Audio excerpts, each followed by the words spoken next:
sua Bíblia em Apocalipse capítulo 14. Nós vamos fazer a leitura do versículo 1 ao versículo 5, inicialmente. Apocalipse capítulo 14, verso 1 a 5 da palavra do Senhor.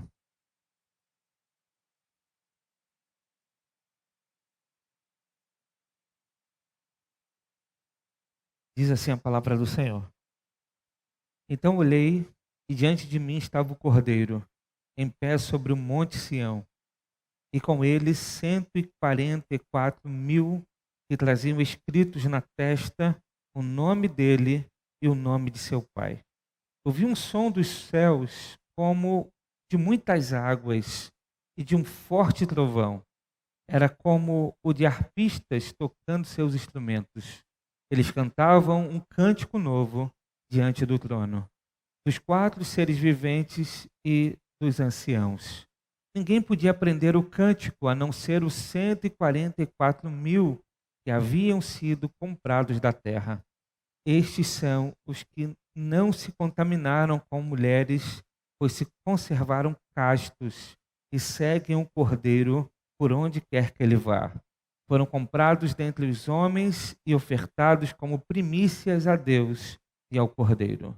Mentira nenhuma foi encontrada em suas bocas. São imaculados. Amém? Que o Senhor abençoe o nosso coração à luz de sua palavra. Meus irmãos, nós estamos vendo que o livro do Apocalipse é um livro que tem cenas paralelas da mesma coisa. E por isso elas se repetem várias vezes e vemos cada vez mais essas cenas com mais detalhes, com maior riqueza de detalhes. Aqui no capítulo 14, a primeira cena que aparece é Cristo com a igreja no céu. É Jesus junto com os remidos, aqueles que foram selados, os 144.000 que nós já estudamos lá no capítulo 7, que representa a totalidade daqueles que foram salvos de todos os tempos e os que compõem a igreja gloriosa. Essa cena aqui é uma cena que é um contraste. Aqui nós vemos os selados por Deus, que não receberam a marca da besta, que não se corromperam, não se contaminaram e permaneceram fiéis. Se os irmãos lembrarem, na semana passada, no Apocalipse capítulo 13, nós vimos a ação do anticristo, a ação da trindade do mal que atua naqueles que vivem na desobediência. Nós vimos que todo aquele que não tem um nome escrito no livro da vida do Cordeiro será um adorador de Satanás, segundo o Apocalipse capítulo 13. Se todos serão selados pelo inimigo, exceto aqueles que adoram a Deus, agora o capítulo 14 vem mostrar cada vez mais que nós podemos estar seguros, porque primeiro João vê o anticristo atuando e selando aqueles que adoram o inimigo.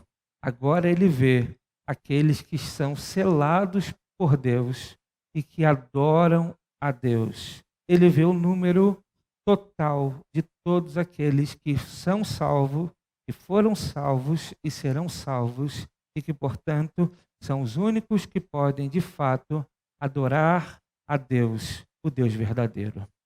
Então, o capítulo 14, ele é um contraste do capítulo 13. A gente vai ver que no capítulo 14 há 3 cenas que João descreve. A primeira, ele vê Cristo com a sua igreja no céu. A segunda cena, ele vê 3 anjos proclamando o juízo de Deus. E a última cena, ele vê a colheita final, o momento em que serão separados o joio do trigo.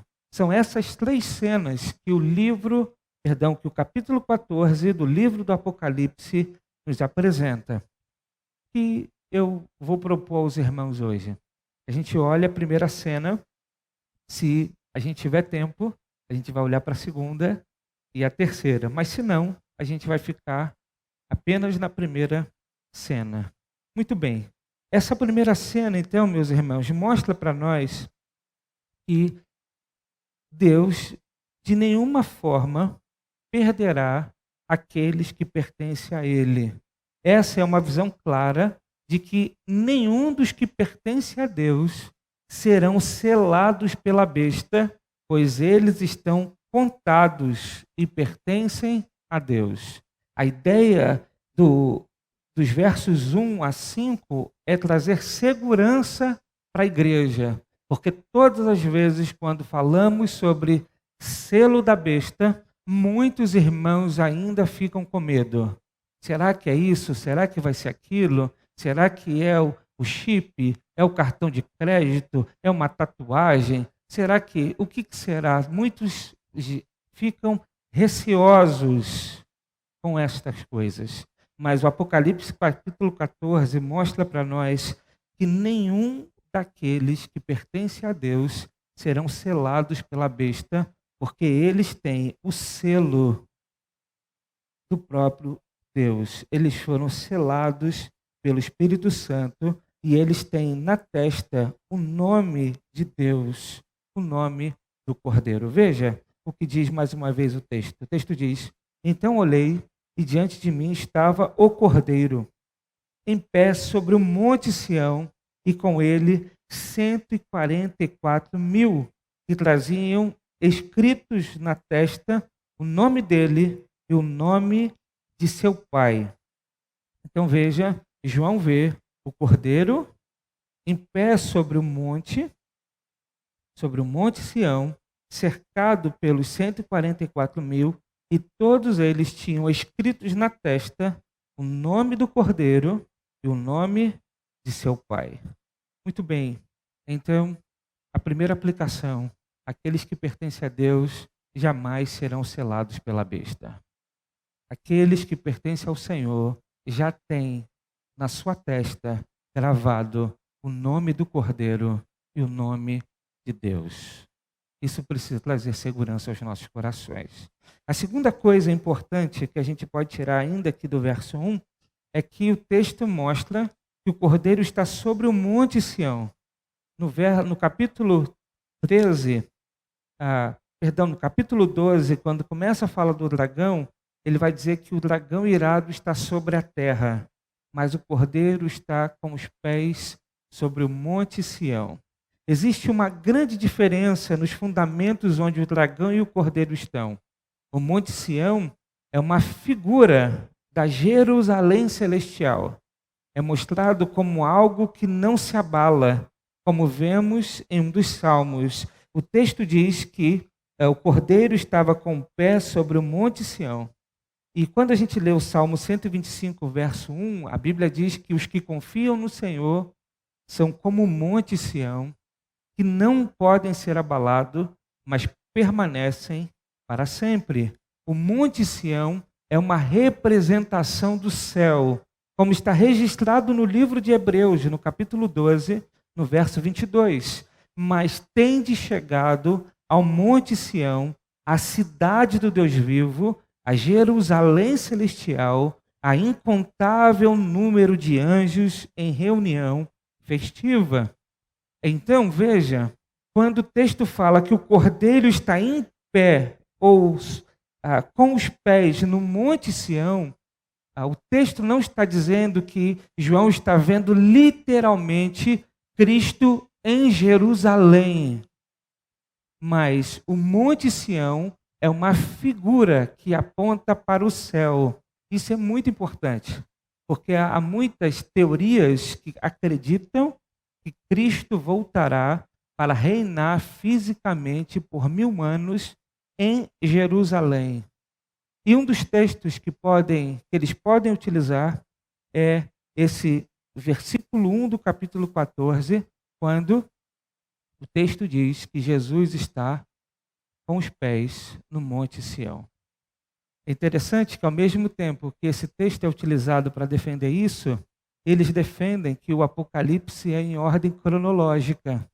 Então, como pode Cristo já estar com os pés no Monte Sião, no capítulo 14, se eles acreditam que a volta de Jesus só se dá no capítulo 19? Então, perceba que me parece que não há tanta lógica nesse tipo de interpretação. Muito bem, fecha parênteses. O que a gente aprende aqui? É que Cristo, de fato, ele tem todos aqueles que pertencem a ele, e estes viverão com Deus de forma eterna. Eles não serão abalados. Eles que já passaram da morte para a vida e que já morreram, estão com Cristo, já estão habitando com o Senhor, viverão com o Senhor de forma eterna, assim como aqueles que estarão vivos quando Cristo voltar. Todos nós estaremos com o Senhor para todo sempre. Sejam aqueles que estão no céu hoje, e a gente chama isso de estado intermediário, ou seja, aqueles que estarão vivos quando Cristo voltar. Nós sabemos que todos nós que temos Cristo no coração, somos selados pelo Espírito Santo, pertencemos a Deus e viveremos com Ele de forma eterna. A gente aprende então aqui, meus irmãos, que dos salvos o inimigo não pode tomar posse. Dos salvos o inimigo não pode tomar posse. João capítulo 10, do verso 28 a 29, a Bíblia diz assim: dou-lhes a vida eterna e jamais perecerão, e ninguém as arrancará da minha mão. Meu Pai que as deu para mim é maior do que todos, e ninguém pode arrancá-las da mão de meu Pai. Muito bem, então o texto mostra que nós estamos guardados, selados, protegidos pelo Senhor. No capítulo 13, os seguidores do anticristo são marcados na testa com o seu símbolo. Aqui vemos a igreja selada na testa pelo próprio Deus. Começamos a ver então a diferença da igreja do Senhor para aqueles que não pertencem à igreja do Senhor. Muito bem, o versículo 2 vai dizer assim: ouvi um som dos céus como de muitas águas e de um forte trovão. Era como o de arpistas tocando seus instrumentos. Eles cantavam um cântico novo diante do trono dos 4 seres viventes e dos anciãos. Ninguém podia aprender o cântico a não ser os 144.000 que haviam sido comprados da terra. Na visão, João não vê apenas a igreja reunida. João vê mais uma vez essa igreja que está no céu com Cristo, adorando, glorificando ao Senhor. E esse cântico era um cântico que tinha um som como de trovão, como de muitas águas, um som forte, e parece algo paradoxal aqui, que ao mesmo tempo que era como um barulho de um grande temporal, de um trovão, era também como um som de arpistas. O que a gente pode entender aqui? Que para os salvos, a adoração a Deus soa de forma mansa e gloriosa, mas o mundo não pode suportar essa adoração e a ouve como um som de juízo.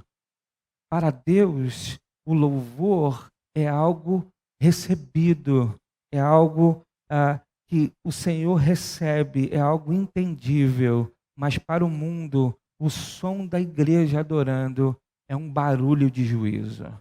O que o texto está mostrando para nós é que aquilo que a igreja faz em volta, em torno de Deus, em torno do Cordeiro, para a adoração do Cordeiro, ao mesmo tempo que sobe como um louvor, ele também anuncia o juízo sobre aqueles que não adoram o Cordeiro e a Deus. O texto diz que eles cantavam um cântico novo diante do trono, diante dos 4 seres viventes, dos anciãos. O cântico novo aqui é o cântico do Cordeiro, como podemos ver no capítulo 5, no verso 9 do Apocalipse. um cântico que fala de salvação. E aí o ponto é, todos podem cantar, mas só os salvos adoram. Todo ser humano pode cantar músicas para Deus, mas apenas os salvos adoram o Senhor. Adorar a Deus não é algo simplesmente que toda criatura pode fazer. E por que não pode? Porque às vezes a gente confunde e acha que a adoração é simplesmente cantar músicas para Deus.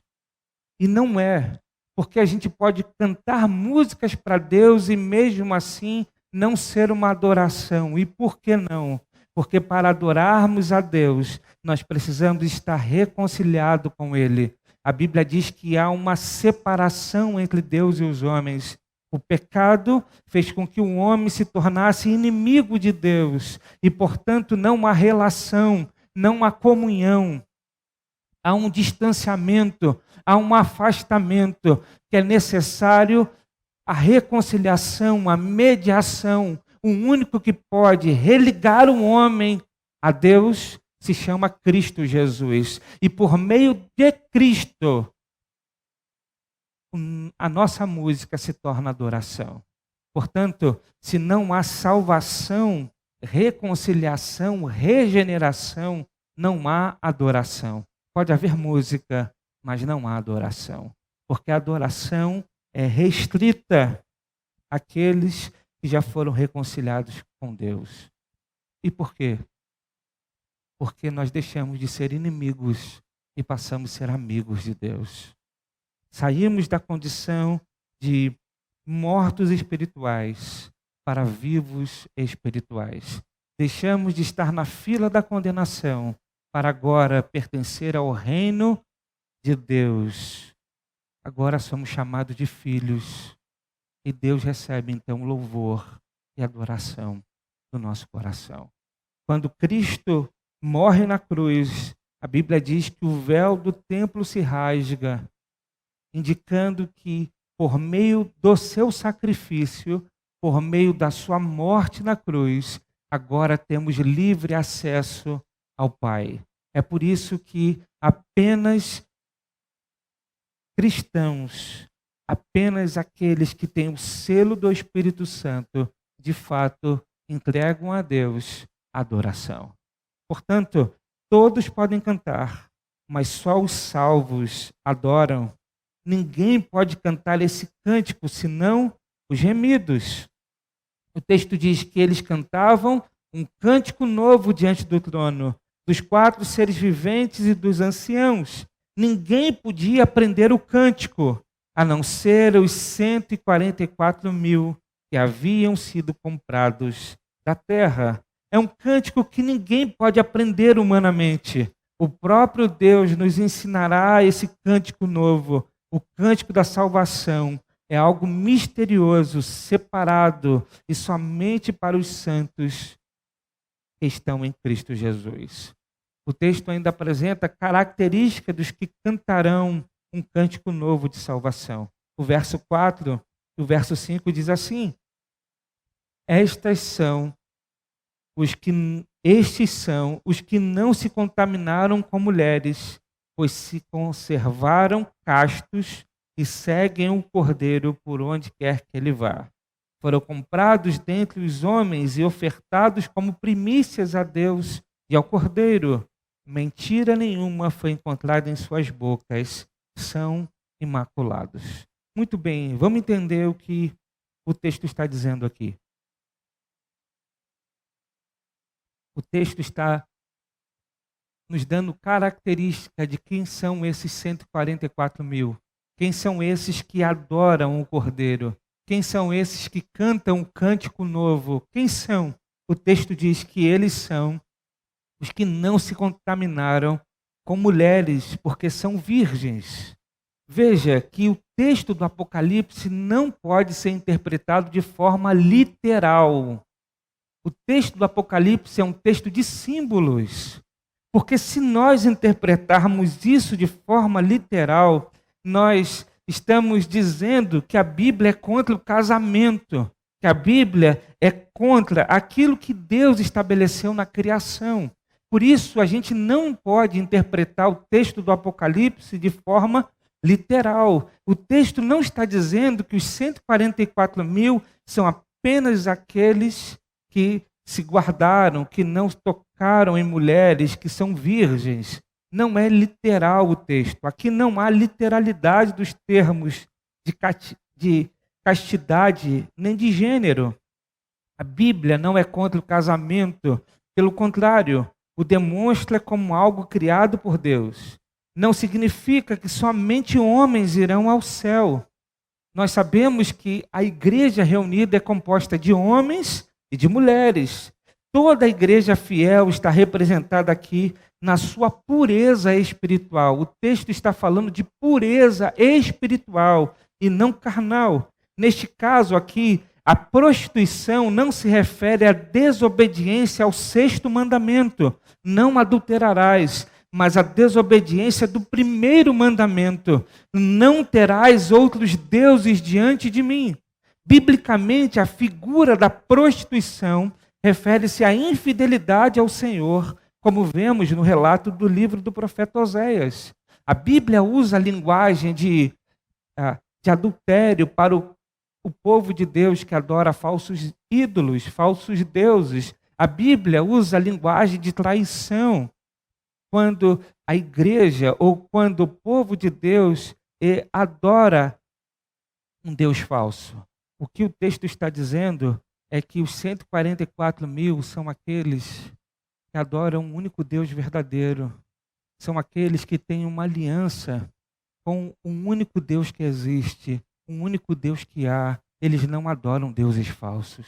Os 144 mil, que é o número que corresponde a todos aqueles que são salvos desde a antiga aliança e os da nova aliança, todos aqueles que creem em Cristo, que têm fé, que foram justificados por fé, sejam aqueles que estão vivos, sejam aqueles que já foram para o céu, o número contempla todos os cristãos salvos, significa que esses se curvaram à adoração ao único Deus verdadeiro.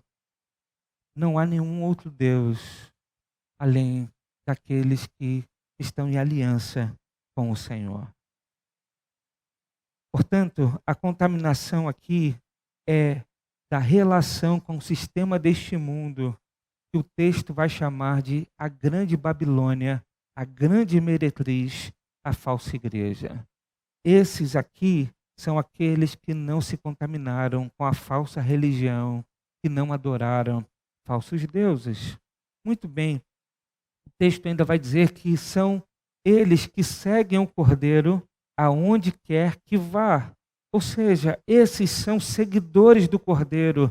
A igreja verdadeira é uma igreja formada de discípulos. São aqueles que tomam o caminho da cruz para seguir a Cristo. A igreja de Cristo, ela é formada de discípulos e não de adeptos. A igreja de Cristo é formada daqueles que entenderam que o único caminho que devem prosseguir em sua vida é o caminho de Cristo, é o caminho da cruz. Portanto, estes aqui que são aqueles que estão guardados, que são salvos, que estão selados, são aqueles que entenderam que precisam viver uma vida para Jesus, que seguem a Jesus. Jesus é o referencial, é aquele que deixou os seus passos e nós seguimos o caminho de Cristo. Portanto, são aqueles que seguem o Cordeiro aonde quer que vá. Os evangelhos vai dizer que nós devemos levar a nossa cruz e seguir a Cristo. Mateus capítulo 10, verso 38 diz: e quem não toma a sua cruz e não me segue, não é digno de mim. Lucas capítulo 14, verso 27 diz: quem não leva a sua cruz e não me segue, não pode ser meu discípulo. Seguir a Jesus, então, é o caminho do discipulado. É o caminho de carregar a cruz. É o caminho da negação de si mesmo. É o caminho da porta estreita. É o caminho apertado. É o caminho de vida. É o caminho da verdade. É o caminho da salvação. É o caminho de Cristo Jesus. João está vendo que, na verdade, esse número é composto de crentes verdadeiros, de crentes genuínos. Não é aqueles que aparentam ser, mas que de fato são. Porque esses foram comprados dentre os homens para serem as primícias para Deus e para o Cordeiro. É o que diz a sequência do texto. O texto vai dizer: eles foram comprados dentre os homens e ofertados como primícias a Deus e ao Cordeiro, e mentira nenhuma foi encontrada em suas bocas. São imaculados. O texto então vai dizer que eles foram comprados dentre os homens. E é interessante a gente pensar que o texto de 1 Coríntios, capítulo 7, verso 3, 23, vai dizer que nós fomos comprados por alto preço. E nós sabemos que fomos comprados por meio do sangue de Cristo. Nós fomos comprados por alto preço. A Bíblia mostra para nós que nós éramos escravos do pecado. E não há libertação do pecado se não há a compra para nos tirar dessa condição de escravidão. A ideia é: o pecado, nós pertencíamos ao pecado. E para que nós trocássemos de dono, era necessário que alguém pagasse o preço disso. E Cristo pagou o preço dos nossos pecados. Ele nos comprou, nos redimiu e nos libertou. Portanto, nós éramos escravos, agora somos livres. Livres do pecado, mas somos servos de Cristo. Pertencemos a Cristo. E é muito interessante a gente olhar, por exemplo, as cartas que os apóstolos escrevem. Todas elas, eles se apresentam como escravos de Cristo. Na nossa língua, o texto é interpretado, é traduzido como servo. Mas a palavra não é diácono, que é a palavra para servo. Mas a palavra no grego é a palavra que indica escravos. Os discípulos de Jesus entendiam que não existia um outro Senhor melhor para viver do que Cristo Jesus. Eles entenderam que foram comprados, então sua vida precisa ser uma vida vivida para Deus. Eles foram comprados para serem as primícias para Deus e para o Cordeiro. Essa compra tem então uma finalidade. Fomos feitos primícias de Deus. Isso confirma a palavra do livro de Hebreus, que se refere a nós como primogênitos do Senhor. Hebreus capítulo 12, verso 23, parte A diz: a igreja dos primogênitos, cujos nomes estão escritos nos céus.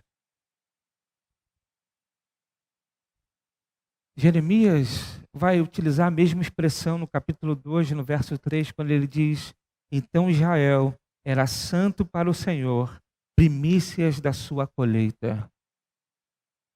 A ideia é que nós fomos comprados para serem oferecidos a Deus como primícias da colheita. E os irmãos sabem o que é primícia das colheitas. Daquele tempo do Antigo Testamento, onde era necessário que o povo tirasse o melhor da colheita para entregar ao templo, para entregar ao Senhor, eles deveriam entregar a principal colheita, o melhor da colheita para Deus. O que o texto está dizendo é que nós fomos comprados pelo sangue de Cristo para ser entregue a Deus como primícias, como o melhor da colheita. Portanto, o crente é aquele que compreende que a sua vida é uma vida em adoração. Ele foi comprado para viver em adoração para o seu Senhor. João, então, está vendo que a característica destes que são salvos são como daquele que é entregue para Deus em adoração, mas o texto vai dizer que mentira nenhuma foi encontrada em suas bocas. E mentira, a gente sabe que é a essência de Satanás. Os cristãos, aqueles que seguem a Cristo, não têm mais parte com a mentira, pois a verdade os libertou. Os crentes, os cristãos que estão na verdade não vivem mais na mentira, porque a mentira é a obra maligna. Portanto, nós fomos libertos pela verdade. Os que cantarão um cântico novo, os salvos em Cristo Jesus, não têm parte com a mentira. Como diz Sofonias, capítulo 3, verso 13, o remanescente de Israel não praticará o mal, nem proferirá mentira, e não se achará língua enganosa na sua boca. E mentira, aqui no Apocalipse, meus irmãos, tem ligação com religiosidade. Não há nada mais mentiroso do que a aparência da religião. O diabo tem vários filhos, e a maioria deles são religiosos. Usam a religião para maquiar a falta de compromisso real com a verdade. A mentira aqui está ligada com religião, porque a gente está olhando para o Apocalipse e está percebendo que nós não somos da Babilônia, nós não somos da falsa religião, nós não temos o selo do anticristo, mas pertencemos a Deus. E se pertencemos a Deus, precisamos viver como aqueles que pertencem a Deus. Não adianta dizer que pertence a Deus apenas porque tem um jeito, uma cara, um rosto, uma roupa, uma maneira, um tipo de ser que parece crente. É necessário que de fato nós estejamos na verdade. Não adianta usar a religião para maquiar a falta de compromisso real com a verdade. João capítulo 8, verso 44 vai dizer: o vosso pai é o diabo, e quereis satisfazer os desejos. Ele foi homicida desde o princípio e não se firmou na verdade, pois nele não há verdade. Quando ele mente, fala do que lhe é próprio, pois é mentiroso e pai da mentira. Portanto, a ideia do texto é não ter uma mentira em seus lábios não significa apenas de dizer a verdade com a boca, mas de viver a verdade. Não significa apenas dizer, eu não mais mentirei para o outro. Significa dizer que eu não vou mentir mais para mim mesmo e nem para Deus. Significa buscar viver uma vida em autenticidade. Significa em buscar viver uma vida de integridade. Ser íntegro, inteiro, pertencer apenas a um único Deus, o Deus da verdade. Sabemos que esse processo, essa mudança, ela é uma mudança que não é automática, mas ela é processual, ela é um processo. Nós estamos em Cristo, as coisas velhas se passam e tudo se faz novo, mas a ideia é nós precisamos buscar viver em novidade de vida. Nós precisamos buscar viver na verdade. A mentira, o engano, a maquiagem, a falsa religião, ela não pode ser mais a tônica da nossa vida, mas nós vamos se despir desse velho homem para se revestir do novo, para viver de fato uma vida em Cristo Jesus. O texto termina dizendo que eles são imaculados, ou poderíamos usar uma outra tradução que diz são irrepreensíveis.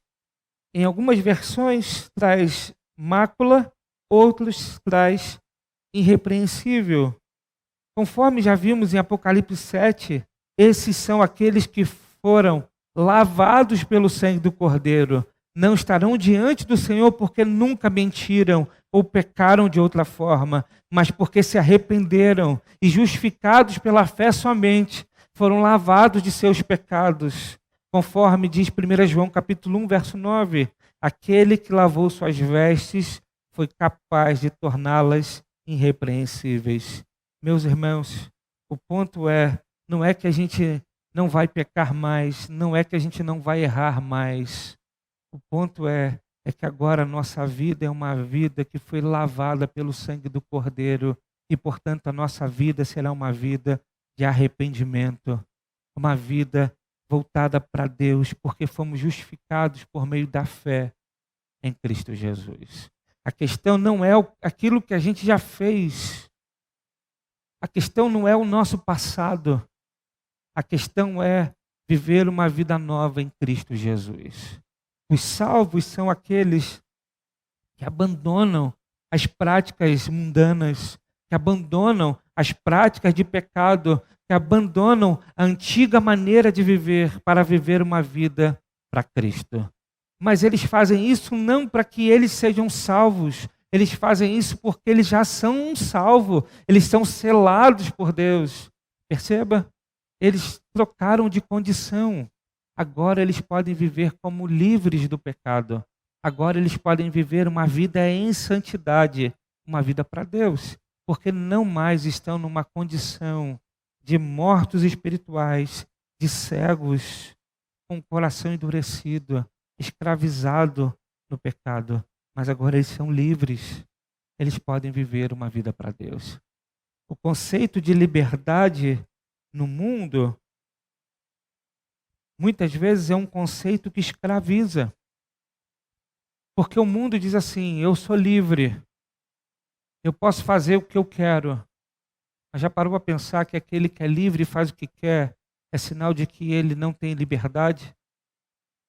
Porque ele não consegue dizer não para suas próprias inclinações.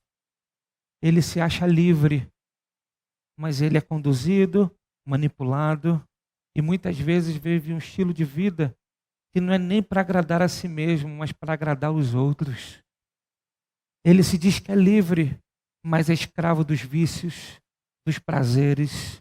Ele se diz que é livre, mas ele não consegue viver uma vida sã, em equilíbrio, com discernimento, ao ponto de dizer não para aquilo que não presta, ao ponto de dizer eu quero viver de fato uma vida que tenha sentido, que tenha significado, uma vida plena.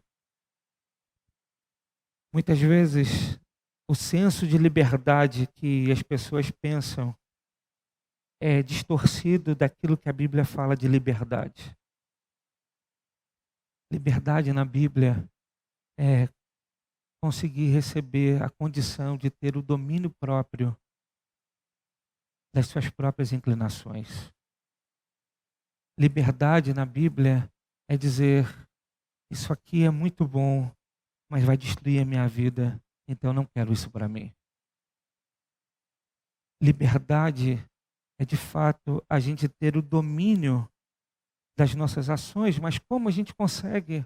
Não consegue por nós mesmos. A Bíblia diz que a gente precisa do Espírito Santo de Deus. É por isso que liberdade pode ser desfrutada por aqueles que já pertencem a Deus e, portanto, são a habitação do Espírito Santo.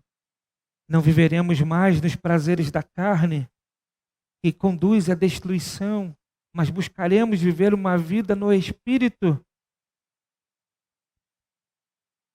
Por isso, o texto fala de ser imaculado, irrepreensível, não por conta de nós, mas por aquilo que Deus fez em nós por meio de Cristo Jesus. Muito bem, então a gente fechou aqui a primeira cena. Eu quero ler a segunda cena e não vou entrar em detalhes por conta da hora, mas vale a pena a gente olhar o texto. Olha o que o texto diz na segunda cena. A primeira cena, voltando a dizer, o texto quer nos dar segurança, quer mostrar que aqueles que pertencem a Deus estão com Cristo no céu, são selados, são protegidos, eles não adorarão o anticristo, eles não serão selados pela besta, porque eles já têm o selo de Deus. Eles cantam o cântico do Cordeiro, o cântico da salvação. Eles têm uma vida que demonstra que de fato é uma vida que pertence a Deus. Mas João sai dessa cena para ver uma outra cena que vai mostrar que a palavra de juízo da parte de Deus está sendo proclamada. Deus já está anunciando o seu juízo há muito tempo. Deus tem proclamado o seu juízo por meio da pregação do Evangelho há muito tempo. Então, nessa segunda cena, a gente vai ver que antes mesmo do juízo de Deus, antes mesmo da condenação, Deus traz o anúncio dessas coisas para que as pessoas possam, então, se arrepender. O texto vai mostrar isso do verso 6 ao verso 6 ao versículo de número 13. Veja o que o texto diz. Então vi um outro anjo que voava pelo céu e tinha na mão o evangelho eterno para proclamar aos que habitam na terra, a toda nação, tribo, língua e povo. Ele disse em alta voz: temam a Deus e glorifiquem-no, pois chegou a hora do seu juízo. Adorem aquele que fez os céus, a terra, o mar e as fontes das águas. Um segundo anjo o seguiu, dizendo: caiu a grande Babilônia, que fez todas as nações beberem do vinho da fúria da sua prostituição. Um terceiro anjo os seguiu, dizendo em alta voz: se alguém adorar a besta e a sua imagem, e receber a sua marca na testa ou na mão, também beberá do vinho do furor de Deus, que foi derramado sem mistura no cálice da sua ira. Será ainda atormentado com enxofre ardente na presença dos santos anjos e do Cordeiro. E a fumaça do tormento de tais pessoas sobe para todos sempre, para todos que adoram a besta e a sua imagem, e para quem recebe a marca do seu nome, não há descanso dia e noite. Aqui está a perseverança dos santos, que obedecem aos mandamentos de Deus e permanecem fiéis a Jesus. Então ouvi uma voz dos céus dizendo: escreva, felizes os mortos que morrem no Senhor, de agora em diante. Diz o Espírito: sim, eles descansarão das suas fadigas, pois as suas obras os seguirão. Então veja, João vê os crentes protegidos, mas muda a cena e João vê o anúncio do juízo acontecendo. O anjo proclama o evangelho eterno, o texto diz: então viu outro anjo que voava pelo céu e tinha na mão o evangelho eterno para proclamar aos que habitam na terra, a toda nação, tribo, língua e povo. E ele disse em alta voz: temam a Deus e glorifiquem-no, pois chegou a hora do seu juízo.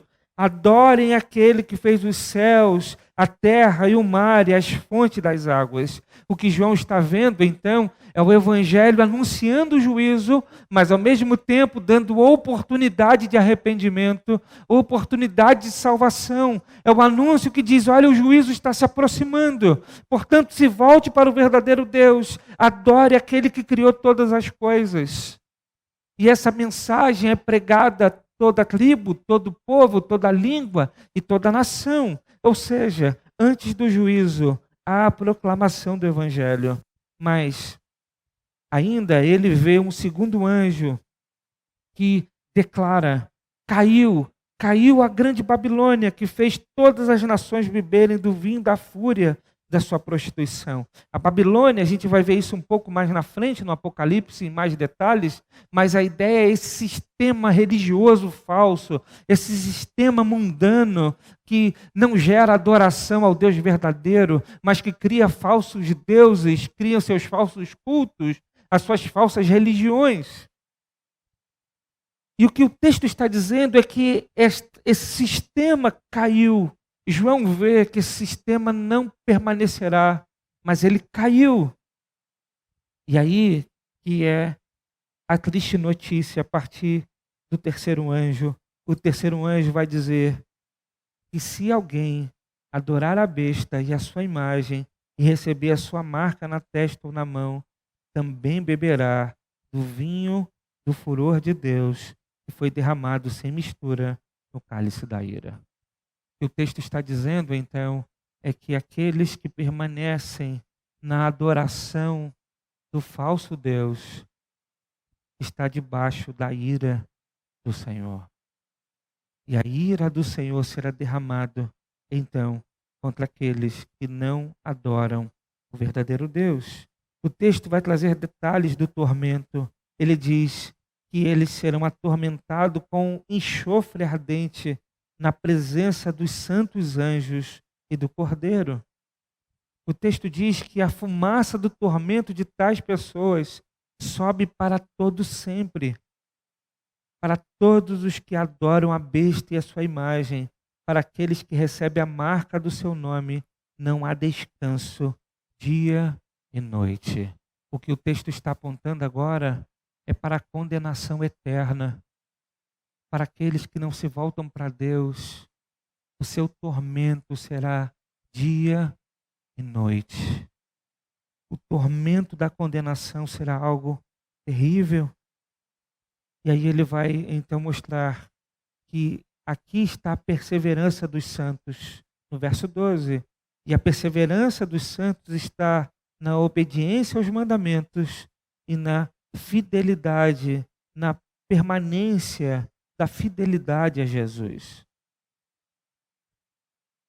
Portanto, o texto está fazendo a distinção o tempo todo e anunciando que no juízo haverá essa distinção. Aqueles que adoram a besta sofrerão o cálice da ira e do juízo de Deus e serão atormentados de eternidade em eternidade, dia e noite sem descanso.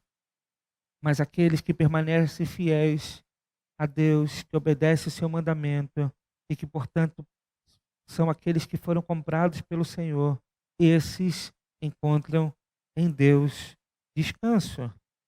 Então, depois de João ver essa cena do juízo sendo anunciado, ele vai ver o juízo acontecendo e a colheita acontecendo na terra. Isso está do verso 14 ao verso 20. É a terceira cena, a colheita final. O texto diz assim: olhei e diante de mim estava uma nuvem branca e assentado sobre a nuvem alguém semelhante ao Filho do Homem. Ele estava com uma coroa de ouro na cabeça e uma foice afiada na mão.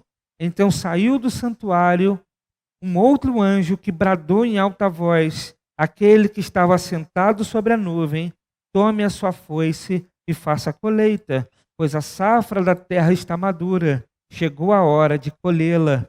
Assim aquele que estava sentado sobre a nuvem passou sua foice pela terra, e a terra foi ceifada. Outro anjo saiu do santuário dos céus, trazendo também uma foice afiada. E ainda outro anjo que tem autoridade sobre o fogo saiu do altar e bradou em alta voz: aquele que tinha a foice afiada, tome sua foice afiada e ajunte os cachos de uva da videira da terra, porque as suas uvas estão maduras. O anjo passou a foice pela terra, ajuntou as uvas e as lançou no grande lagar da ira de Deus. Elas foram pisadas no lagar, fora da cidade correu sangue do lagar, chegando ao nível dos freios dos cavalos, numa distância de cerca de 300 quilômetros. Veja, o que João está vendo não é diferente daquilo que Jesus disse quando contou a parábola do joio e do trigo. Mateus capítulo 13, verso 36 a 43, Jesus vai dizer: então ele deixou a multidão e foi para casa. Seus discípulos aproximaram-se dele e pediram: explica-nos a parábola do joio no campo. Ele respondeu: aquele que semeou a boa semente é o Filho do Homem. O campo é o mundo, e a boa semente são os filhos do reino. Os joios são os filhos do maligno, e o inimigo que semeia é o diabo. A colheita é o fim desta era, e os encarregados da colheita são os anjos. Assim como o joio é colhido e queimado no fogo, assim também acontecerá no fim desta era. O Filho do Homem enviará os seus anjos, e eles tirarão do seu reino tudo que faz tropeçar e todos que praticam o mal. Eles os lançarão na fornalha ardente, onde haverá choro e ranger de dentes. Então João está vendo aquilo que Jesus contou na parábola do joio e do trigo. No fim, no final da era, quando Cristo voltar, o texto diz que é no momento que Cristo volta, Cristo vai separar aquele que pertence a Ele e aqueles que não pertencem. Aqueles que de fato são trigo serão guardados no celeiro, mas aqueles que são joio serão queimados no fogo eterno, segundo o texto, segundo a parábola de Jesus. E segundo a visão de João aqui, quando Cristo volta, Ele vai então colher aqueles que pertencem a Ele E aqueles que não pertencem serão como uvas pisoteadas, serão pisadas pela ira de Deus. E o texto vai dizer que delas sai uma linguagem, ele diz que o sangue escorre até chegar ao nível dos freios dos cavalos.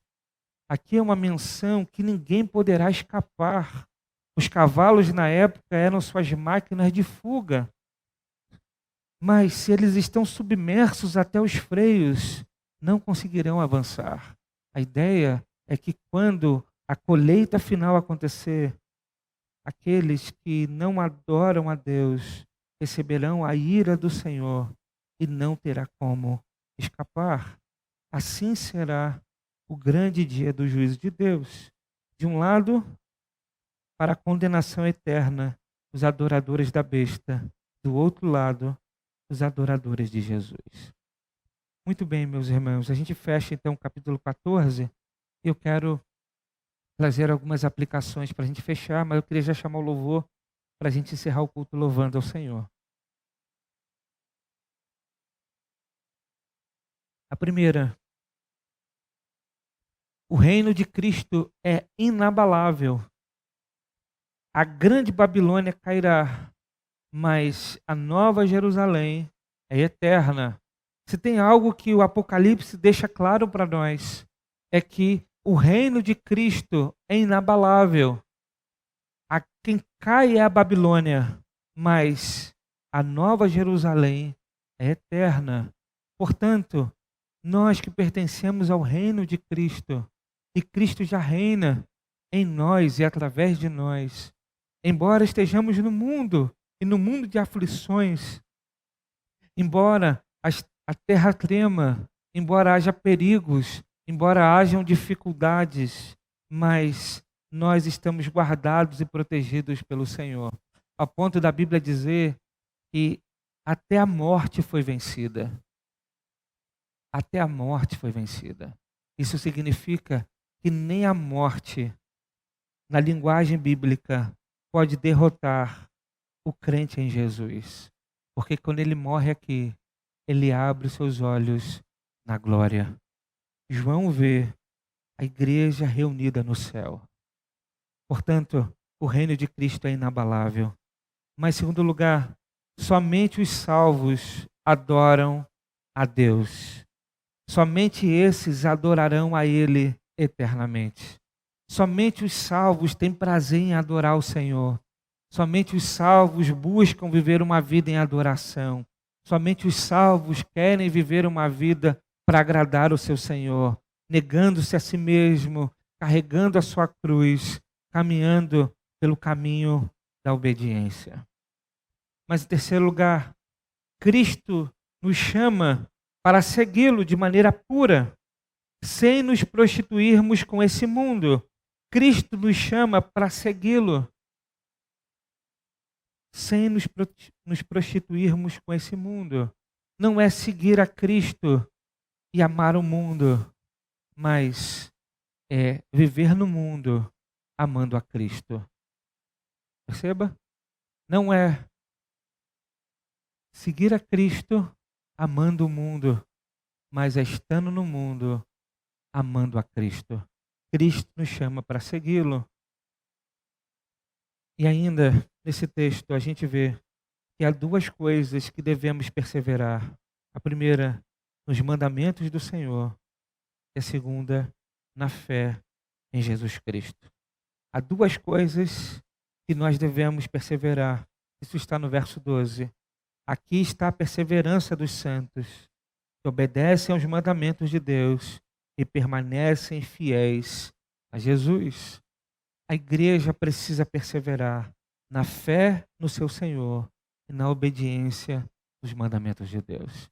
Que nós prossigamos dessa forma e assim nós teremos a convicção de que estamos seguros nas mãos do Senhor.